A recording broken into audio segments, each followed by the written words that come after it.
my name is Elisa Avila, and this video is about the process chapter of getting to outcomes. By now we've worked on goals, fit, capacities, and as promised, all of these pieces will be coming together as we move through the cycle. So last month you would have worked on plan, which helped you design the toolkit and checklist for implementing your program. This month, the process assessment is going to be an evaluation of how well your program was actually able to do this implementation. Now, I know that a lot of programs are already running, they're already in place, so you didn't have to start anything new. This is going to be more of a hypothetical or checking in to see how you've been doing over the last few years. It's going to be a snapshot of in time how your process is working. This chapter is going to review what you actually did. It's going to be looking back and checking whether the recipe was followed, what alterations were made, what unforeseen changes came up. In other words, what was the quality and dosage of the intervention, not what intervention happened or what the outcomes were, just what was the quality and how much was done. If we followed the recipe analogy, don't worry, we will get a taste test later on when we do the outcomes. That's figuring out what the final product was.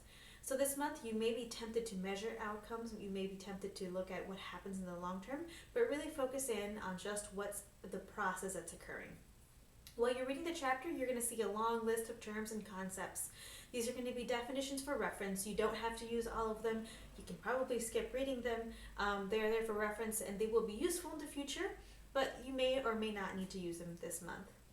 In the next chapter, there are going to be different tables for you to fill out the plan, and you'll be able to evaluate the processes that has occurred for the plan that you made previously. If any of this is confusing, please give me a call.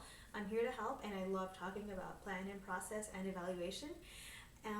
So, just to make sure that everybody's on the same page, this month we'll be looking at how to monitor and how to measure what actually happens, whether it's file reviews, surveys, observations. Make sure to bring other people in on this process so that everybody can get a word about their perspective of what is happening and what should be happening in your program. It is really, really important to get guidance from your facilitator or from me to the chairs and to the other people that are working on this chapter. Supervisors, VPs, anybody in TQI is going to have a lot of resources and information for you to be able to support you while you do this evaluation. You are going to be doing an evaluation, so it's not just a quick checklist this month. You're going to have to do a little bit of legwork outside of the meetings.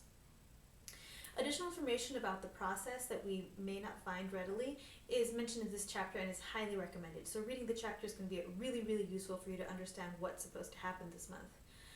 This may mean things like talking about staff perceptions, which we already do through our staff satisfaction surveys. And this also keeps us in compliance with COA. So there are different approaches to doing this, but getting the external person in there to help is the best practice. And here at the agency, we try to do best practices for all the different interventions, whether it's directly with clients or how we run our programs. So when you're done with this prep for this month, when you're finally having your meeting, make sure to assign someone to hold a checklist to see if you did everything that you had to do for that chapter. And make sure to invite your external facilitator. I would really, really love to be at your meetings. Please give me a call or an email and I can be there. I'll make sure that my schedule fits your schedule. Okay, so now that you have heard a little bit more about the process chapter, make sure to read it before you meet so you can get some of these things set up before your meeting, and talk to your VPs, talk to your supervisors, tell them about what you're doing and how they can help you as you do an evaluation of your program's process or what you do on your daily basis.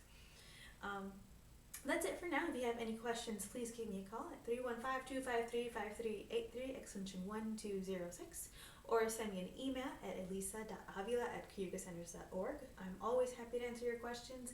I'm always happy to hear from you and just to hear what's going on with your teams. Thanks, and good luck on your next chapter.